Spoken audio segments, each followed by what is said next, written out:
It can be reasonably inferred from passage A that before 1950s, plastic manufacturers had not yet figured out A. How to mold plastics to create the impression of streamlining, B. Which plastics were best suited to specific purposes, C. Whether consumers would buy everyday items made of plastics, whether designers would embrace working with plastics. So, if we see the last paragraph of the passage A, this impression was exacerbated by people's unfortunate experience with plastics in the immediate post war years.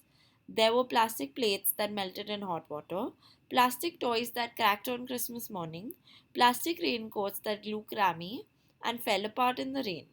Polymer technology improved during the 1950s as manufacturers figured out how to make better plastics and, even more important, how to match the right polymer with the right application.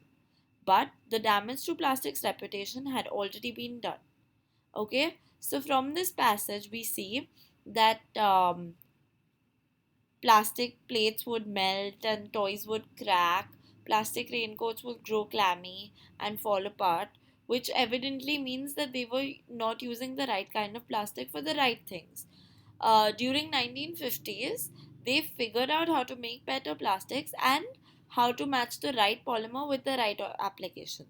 Okay, since they figured it out in the 1950s, it means that before the 1950s, they did not know how to match the right polymer with the right application, and that's why we choose option B, which plastic was best suited to specific purpose, is what the plastic manufacturers had not figured out before the 1950s.